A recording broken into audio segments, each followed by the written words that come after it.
Alright, Chapter 3, The Wrong Green Thumb. In the realm of birth politics, along the same lines of preformation, like I mentioned with the Russian nest doll of cellular ancestors, you see what I did there. Another idea called the quickening was a sort of developmental barrier, still overlapping with fetal souls, eventually grounding itself in biological processes. Aristotle and BCE studied embryology with other animals and became aware of the subject from non-spiritual terms. Concepts like the size of the fetus and whether the mother can feel the fetus within her became grounds for limiting abortion access. Discussing this in his writing, Experienced Midwife. In the Western world, 1800s abortion was legal as long as it was before the quickening, within 13 to 25 weeks. But terms like hominization, as in when something is fully human or finally human, obviously full of spiritual self-aggrandizement, as human is a political term. Though I'm making that complicated a little bit, as we know what humans generally mean. Or do we? Everyone has an opinion on this with individual pieces of the slippery slope. You know, some people make jokes about human, being bipedal or walking in the way we do. I still don't think there's a good answer for what is human. Despite women risking their lives to have an abortion since safety standards weren't heightened at the time, women died from this, though women die from pregnancy as well. But since the consent aspect fell on dead ears and concepts, anti-abortion advocates only saw women dying from unsafe physicians, which maybe some people saw as an actual issue, or avoiding the bodily risk women are willing to take regardless. Abortion was first banned in Connecticut, and pro-life got it banned from the American Medical Association. And most states by the 1900s were anti-abortion. Ironically, when the eugenics movement was kicking off in 1910 by Charles Davenport via the Eugenics Record Office, writing his book Hereditary in relation to eugenics, which were passed around in colleges worldwide. So, meanwhile, while abortion was being dismantled, there were already people basically being put in camps. This, of course, reasonably wasn't something the public would want to endorse to them, but the dark force was upon the populace. As second-hand man of Davenport, Van Wagenen stated, nearly 10% of the population is of inferior blood. They are unfit to be parents. Many thousands have been sterilized. And, quote, we have found no ill effects. So yeah, this is heavily overlapping. The anti-abortion types are generally known to be eugenicists, as Judge Clarence Thomas tried connecting the two as the same, wrongfully enough, in the racist sense, obviously, since this was happening during Jim Crow, or 1920s to 1930s Jim Crow anyways. Daniel Kevels, a Yale professor, pointing out eugenicists were against abortion and contraception because they knew the demographics that wanted them would be the one to use them and eventually catch on to what people wanted. But never mind that for now. Another nail in the coffin for the connection is law professor Paul A. Lombardo, saying that in his 40 years of studying these types says no leader of eugenics advocates for abortion. Again, because likely the context of consent and demographic interest. Just to twist this together real quick, unfortunately, the path of discovering the Mendelian genetics by botanists was wrapped up in the pseudoscience of eugenics. Sadly, abortion fading into those concepts as unapproachable taboo, mostly due to top pro-life concerns with the horrors of the Nazi and American regime that were secretly bolstering and encouraging the Nazis. As Siddhartha Mukherjee explains, quote, "The horrors of Nazi eugenics inspired a cautionary tale, prompting a global re-examination of the ambitions that had spurred the effort. Around the world, eugenic programs came to a shamefaced halt. The Eugenics Record Office in America had lost much of its funding in 1939 and drastically shrank after 1945, and truthfully mentioned that most supporters suddenly had a collective amnesia about their influence in Germany's destruction of humanity, as in the American and British model influencing to frame the Nazi laws. This isn't an exaggeration, unfortunately. A couple of examples being when Hitler was locked up for the beer hall push. He read up on racial science from the work of Alfred Plowitz, who coined the word race hygiene. His work centered around American eugenicists like Charles Davenport and British eugenicists like Francis Galton.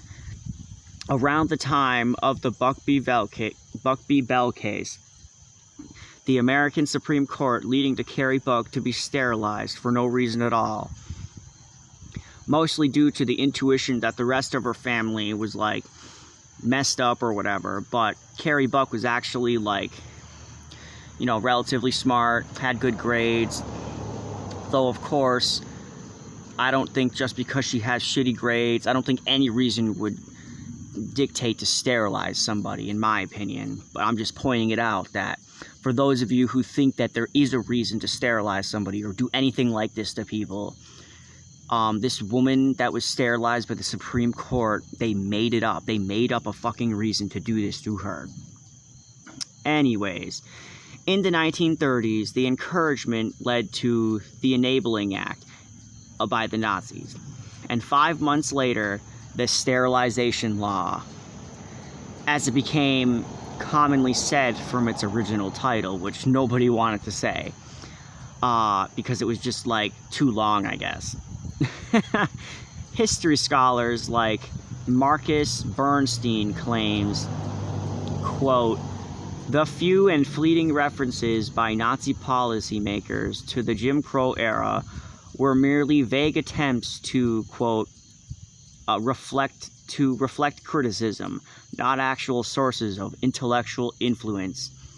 But scholars do seem to avoid the actual appraisal of America in our terms of our caste system. Their focus was so intense that America were either ironically too harsh for some pragmatic types of Nazis, and the fact that America considered Jewish people Caucasian disturbed the Nazi lawmakers at the time. Obviously, the Germans weren't about rebuilding a democratic and liberal world, as James Q. Whitman reminds us. Quote, "Nazi lawyers only thought America as, quote, the world leader in the creation of race laws." Direct quotes of support of America, respect for America, are few and far in between, but nonetheless potent. The American race laws and ideas of colonial expansion were taken at a reductionist point.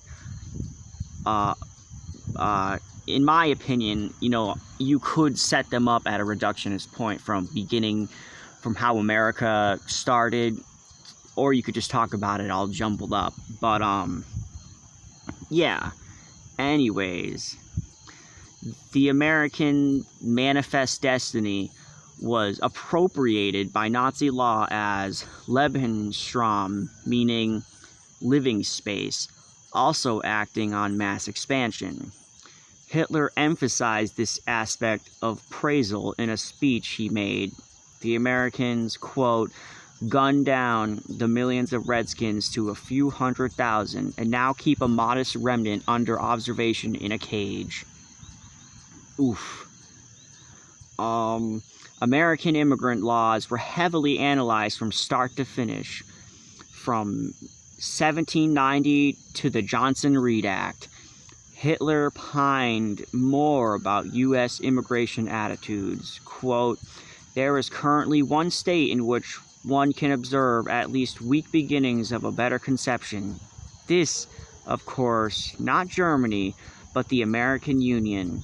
The American Union categorically refuses the immigration of physically unhealthy elements and simply excludes the immigration of certain races." Now, obviously, this isn't true anymore, thankfully enough. And actually, you can actually find criticisms like that about how America sort of changed, because their Naturalization Act pretty much allows anyone who is already in the country. So that's kind of something that they were against. The Nazi lawyer Otto Kohlerreiter, acting as a type of demographer from a distance, writing, quote, "The Volk lies in regulation of immigration. It is above all the legislation of the United States and British that provides the most interesting results," and pointing out the numbers of people at the time of 1924, quote, 165,000 immigrants, breaking it down to 62,000 English and Irish, 51,000 Germans, 3,845 Italians, and 2,245 Russians, including Eastern European Jews, saying it was limiting them over the years. There's far more insane Nazi lawyer references to America, but it's gross, and I'll get to it later. Personally, this is why I remain skeptical of criticism of anti-immigration policies, because as much as there might be a limit in general to the amount of people, it becomes an actual slippery slope of dangerous opinions when you dictate who and for what reason people shouldn't come over, encouraging the original America to speak its psychotic chaos. And today, we still send our jobs to China and Japan. Automation is everywhere, and it could be ruining the immigration flow for access to stuff they could be doing here like America used to, minus obvious discrimination over the past and today. And plus, if you followed the readings of the birth dearth, racist dearthers who pick specific racial qualities for the white natalism, maybe that's why America is so heartless lately, with separating families and putting them in cages, sending immigrants to Martha's Vineyard Island and Vice President Kamala Harris's house without authorization at all. This island was going to close in the fall. Ron DeSantis and Greg Abbott busing and flying immigrants in protesting the Democrats for wanting immigration and complaining about the border being open. Quote, "Vice President Harris claims our border is secure and denies the crisis," Abbott tweeted.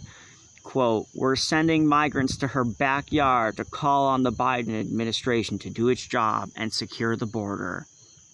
Now, this is just fucking insane. Like, what a whiny child. This attack on the immigrants, expecting them to be stranded, to cause frustration in the migrants and the neighborhood that, especially without coordinators not being given a heads up, initially, because they did get help, no food, fresh insulin, or clue where they are, blaming this on the president is insane. Abbott blackmailing the Democrats with a weird optic game, saying Texas will keep sending immigrants to sanctuary cities until you close the border. Of course, people volunteered to help them after this disgusting move, but I don't think that's the point, although maybe it was the greater point in DeSantis' mind that chaos would occur and help would not, testing the apathy of humanity. These people would make our greatest enemies proud. To this essay, so this essay or whatever has a quote, America bad bent in terms of xenophobia we present to immigrants, black people, and other minorities. And it will continue to be, because that I must remind you guys, and myself, migrants today come here to avoid climate change, hurricanes, destroying our infrastructure, and sometimes authoritarian regimes. Ooh, it's raining. Okay. We have clean water for the most part. America has Fema to help with climate infrastructure. We won't chop off your hands. We exude our lore of coming for better opportunities, and Biden has recently signed an infrastructure bill. It will, quote, invest $55 billion to expand access to drinking water for households, businesses, schools, and child care centers for across the country. DeSantis and the rest of the Republican Party have literally corrupted the image of our nation.